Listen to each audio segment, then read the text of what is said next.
Kalau kita ngomongin tentang gangguan bipolar, secara umum sebenarnya kita sedang berbicara tentang dua periode ekstrim yang terjadi pada seseorang. Dalam suatu periode, entah itu beberapa minggu atau beberapa bulan, orang dengan gangguan bipolar akan ngerasa seneng banget. Ngerasa keren, ngerasa wah, pokoknya sampai-sampai mereka jadi berani ngelakuin berbagai hal baru yang beresiko. Dan hal ini dilakuin secara impulsif atau mendadak. Nah tapi, setelah ngerasain itu biasanya ya tiba-tiba akan muncul lagi satu periode lain di mana selama berminggu-minggu atau berbulan-bulan mereka ngerasa sedih, lelah, dan gak pengen ngapa-ngapain. Bahkan ada di antara mereka yang sampai kepikiran untuk mengakhiri hidupnya. Hal-hal yang dialami oleh orang-orang tadi merupakan tanda dari gangguan bipolar. Nah, pertanyaannya adalah apakah lo bipolar? Well, kalau lo pernah atau sedang mengalami hal ini, mengalami gejala yang tadi, gue sebenarnya nggak bisa bilang ya secara pasti lo bipolar atau enggak. Karena ya tentu harus didiagnosis sama profesional dulu. Entah itu dengan konsultasi ke psikolog atau ke psikiater gitu. Tapi kalau misalnya ada beberapa dari lo yang mungkin udah pernah mendapat diagnosis sebagai orang dengan gangguan bipolar, atau mungkin ada orang terdekat lo deh yang memiliki gangguan ini, sebenarnya ada banyak hal yang bisa lo lakuin untuk mengatasi masalah-masalah yang muncul akibat gangguan ini gitu.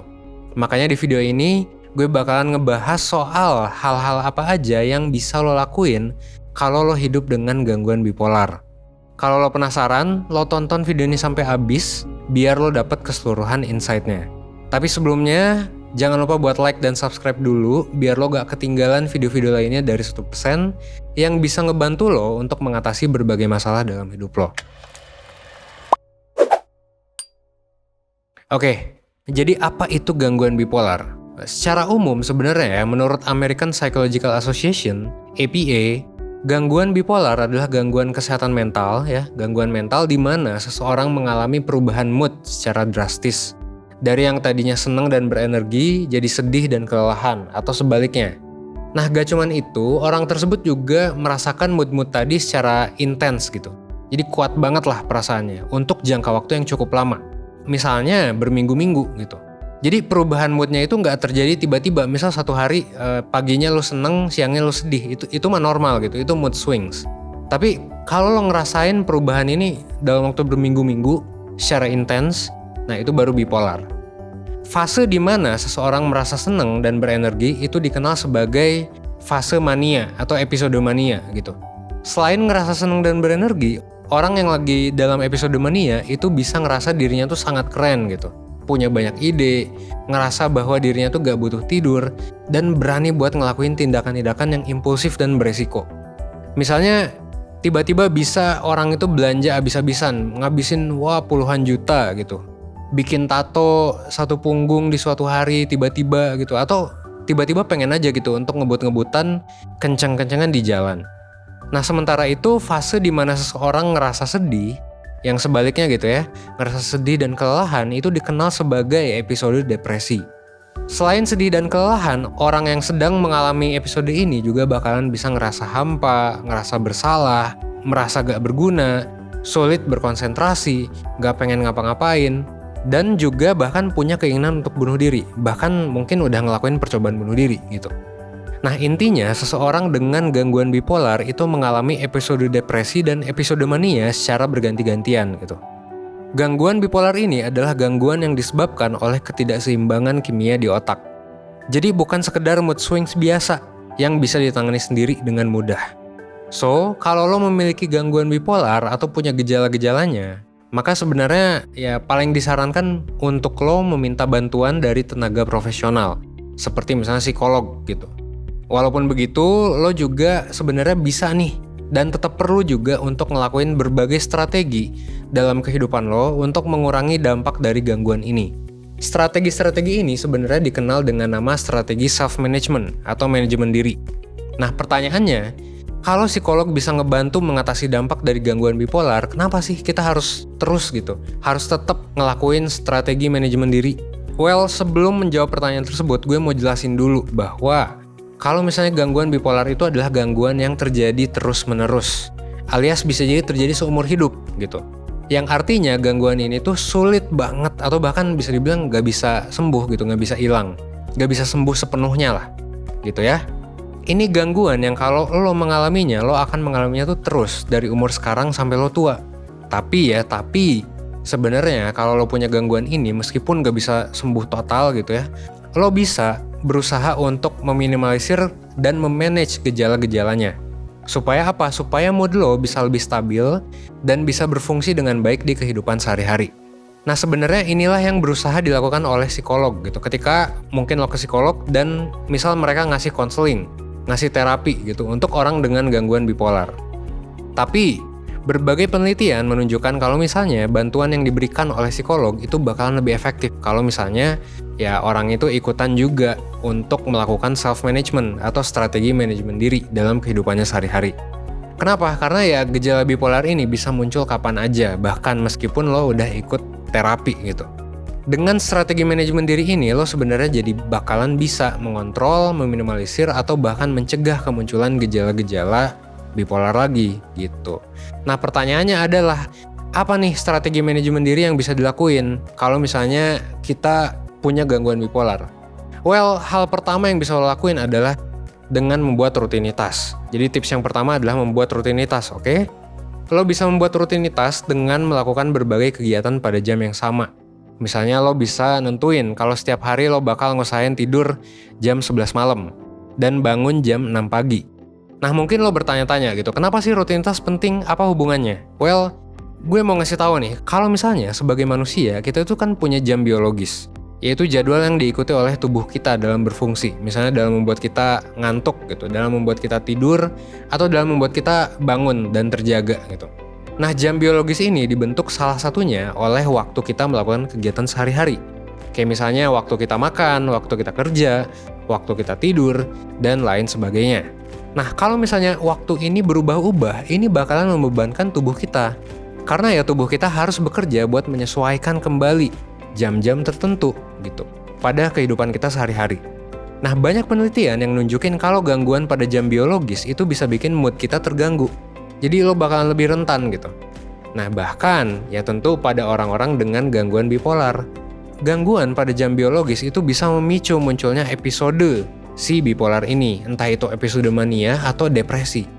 Nah inilah yang membuat rutinitas menjadi semakin penting buat orang-orang dengan gangguan bipolar. Kenapa? Karena kalau lo memiliki waktu-waktu yang sama untuk ngelakuin aktivitas tertentu setiap harinya, maka tubuh lo itu nggak perlu terus-terusan menyesuaikan diri dan jam biologis kita bakalan tetap terjaga gitu. Jadi nggak jadi tertrigger gitu untuk masuk ke episode manik atau episode depresi. Nah yang kedua, selain membuat rutinitas, lo juga bisa memonitor perilaku yang lo lakuin. Salah satu caranya adalah melakukan pemantauan mood gitu. Jadi coba lo pantau mood apa yang terjadi sehari-hari. Lo bisa melakukan hal tersebut dengan cara mencatat apa yang lo rasain pada jam-jam tertentu gitu setiap harinya. Misal setelah sarapan, lo bisa catat tuh gimana mood lo saat itu gitu dan kira-kira apa yang menyebabkannya. Terus lo bisa catat lagi misal setelah makan siang dan juga sebelum tidur. Abis itu lo bisa lakuin kembali hal tersebut setiap harinya. Jadi selain memantau mood, lo juga bisa mencoba untuk memantau gejala-gejala yang biasanya muncul sebelum episode depresi atau mania gitu. Lo bisa melakukan ini dengan mencatat tiap harinya kalau ada gejala yang muncul, apa gejalanya dan gimana situasinya gitu ya. Jadi dicatat. Contohnya lo bisa mencatat kalau misalnya hari ini misal lo ngerasa bahwa lo pengen tidur terus dan malas ketemu sama temen, ya catat aja.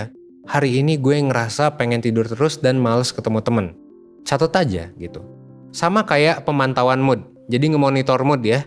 Lo juga bisa mencatat situasinya. Contohnya lo bisa nulis kalau lo ngerasa males, misalnya ngerasa males ngapa-ngapain, pas lo lagi banyak masalah sama orang-orang terdekat gitu, misal ya.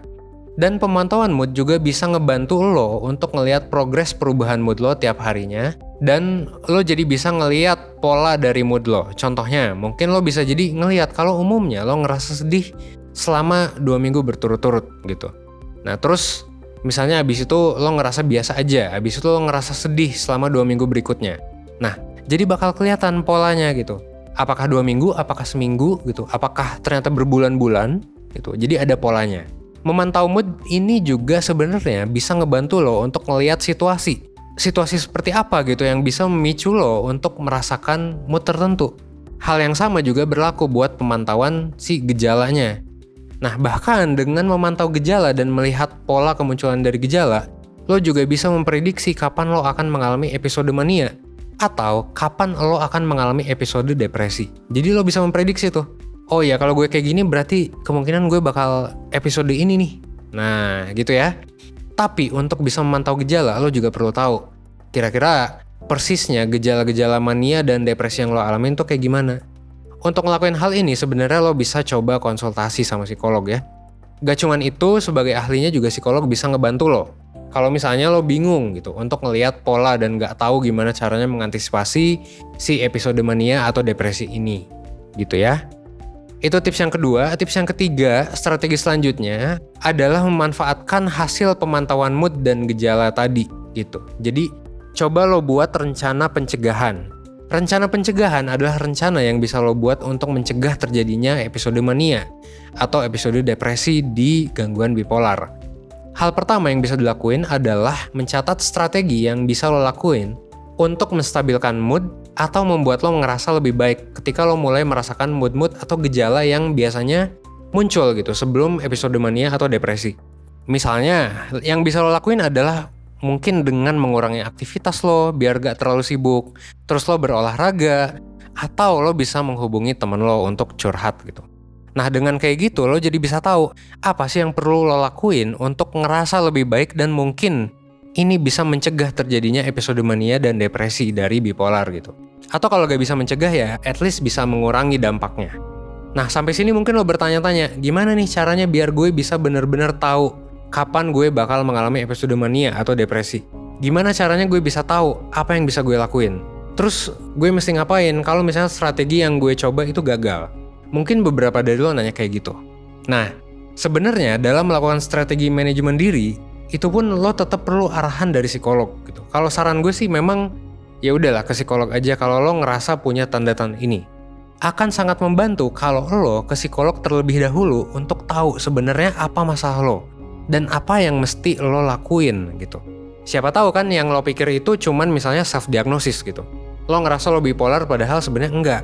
Nah, atau sebaliknya, siapa tahu lo ngerasa lo nggak bipolar tapi ternyata memang terjadi gitu. Memang lo punya gangguan bipolar gitu. Untuk memastikannya memang harus ke psikolog. Biasanya orang dengan gejala bipolar itu memang butuh konseling ke psikolog beberapa kali. Nah, kebetulan memang 1% kalau misalnya lo tertarik ya buat meriksa diri lo, buat kayak beli paket konsultasi, 1% nyediain paket bundling konseling online. Lo bisa mendapatkan 3 sesi konseling dengan psikolog 1% selama 1 jam setiap sesinya gitu. Baik melalui voice call ataupun video call. Nah, di sini lo bisa ceritain berbagai masalah lo, baik yang berhubungan sama tanda-tanda bipolar, atau mungkin masalah-masalah lain yang mungkin ngeganggu aktivitas lo sehari-hari, atau bisa membahayakan diri lo gitu. Jadi intinya ceritain aja lah semuanya ke psikolog, lo coba konsultasiin. Dan gak cuman itu, psikolog juga selain ngedengerin cerita lo, psikolog akan membantu lo memahami masalah lo dan mengetahui apa yang mesti dilakuin buat mengatasinya. Selain dapat sesi konseling, lo juga bakalan dapat banyak hal lain, kayak misalnya pre-counseling assessment, di mana psikolog akan mencoba memahami riwayat hidup lo dan masalah lo lebih dalam sebelum konseling. Jadi pre-counseling assessment. Ini supaya pas konseling mereka bisa lebih tahu, si psikolog ini bisa lebih tahu pendekatan dan penanganan yang paling pas buat lo. Tugas apa yang paling pas buat lo gitu. Gak cuman itu, lo juga bakalan dapat tugas berupa worksheet. Nah, ini worksheetnya bisa macam-macam ya. Lo bisa lihat di layar ada macam-macam worksheet yang nanti bisa lo gunakan sebagai alat bantu buat nyelesain masalah lo. Ada juga psikotes lengkap yang nanti bisa ngebantu lo untuk memahami diri. Jadi lo juga bisa dapet interpretasi psikotes supaya nanti lo bisa lebih kenal sama diri lo dan ngebuat keputusan yang lebih tepat berdasarkan si psikotes itu. Gitu ya. Begitulah kira-kira hal-hal yang bisa lo lakuin kalau lo ngerasa punya gejala gangguan bipolar. Tapi meskipun bipolar adalah gangguan yang bisa dibilang akan lo alami terus-menerus, lo tetap bisa berusaha buat ngurangin dampaknya. Sampai sekarang ilmuwan masih bilang bahwa bipolar adalah gangguan yang bakalan terjadi dalam waktu lama, bahkan bisa jadi seumur hidup gitu. Tapi ya hidup lo tetap bisa berkualitas dengan self-management, dengan konsultasi ke psikolog gitu. Dan yang paling penting adalah ya itu ya, kalau lo ragu jangan self-diagnosis lah, udah langsung ke psikolog aja gitu. Oke? Akhir kata, semoga video ini bermanfaat. Kalau lo mau daftar untuk konseling sama psikolognya 1%, lo bisa daftar layanan konsultasi 1% di link yang udah gua taruh di deskripsi atau di comment section. Nah, sekali lagi jangan lupa buat like dan subscribe. Gue harap semoga video ini bisa ngebuat lo menjadi lebih baik, seenggaknya 1% setiap harinya. Gue Evan dari 1%, thanks.